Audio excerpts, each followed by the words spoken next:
Hey everybody, it's Dan O'Sullivan here from Angler.com, and I want to give you a little bit of a tip for that winter time when they start to draw your lakes down. Here in the south, we end up with low water levels, the winter pools that they do.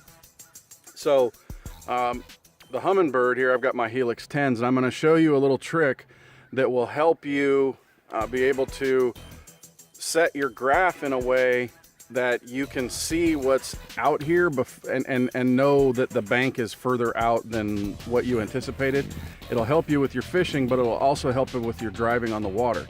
So I'm going to go ahead and I'm going to flip this camera around, and when we come back, I'm going to go ahead and show you a way, the menu touches that you would put on there to be able to go ahead and set your graph up so that you can adjust for the low water levels. Like, in the south where the water levels fluctuate in the winter, they drop, or out in the west where water levels are always an issue. So let me go ahead and show that. I'll come back here in just 1 second. I'm going to show you how to do this. Okay, so here we have our Humminbird Helix 10. So what I'm going to do in order to set my depth depth offset, water level offset is what it's called. You hit the menu button once, hit it a second time, and it pulls up, and usually it's over here. So you want to come over here to your HB chart with the Humminbird icon on it. And what you do is, I've looked and I've seen that Neely Henry, the lake that I'm currently fishing on, the water level is about 5 feet low, and I use the Alabama Power Shorelines app to see that. But if you don't have an app that gives you the water levels, or you can't research it on the web, what you go look at is you look at your, you want to look at your depth water level offset.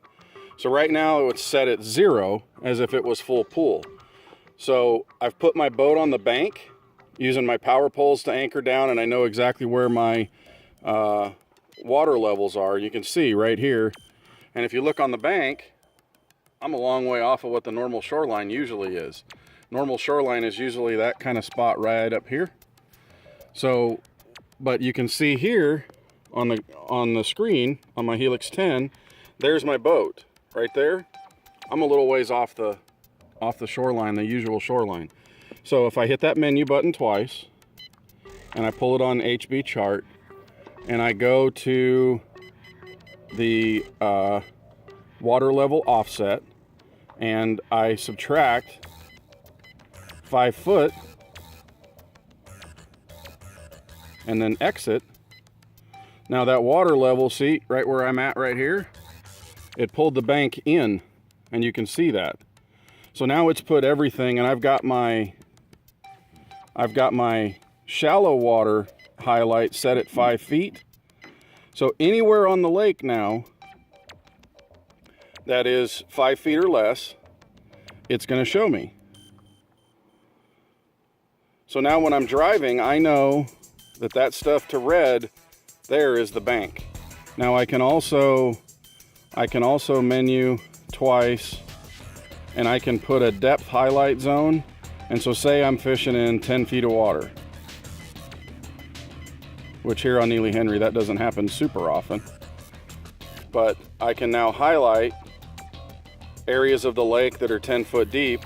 And I know that any of those areas that I'm fishing that's the 10 foot where the green lines are. I know the red areas I want to stay out of, and then these darker areas here highlighted by the sharper contour lines, darker contour lines, that's the actual channel. And now I can operate, I can navigate, and it helps me find patterns. So checking that water level offset will help you every time you go to the water. So the Humminbird Helix 10, it's a real simple little change, and it helps you every time you go on the water. And if you don't know, now you know.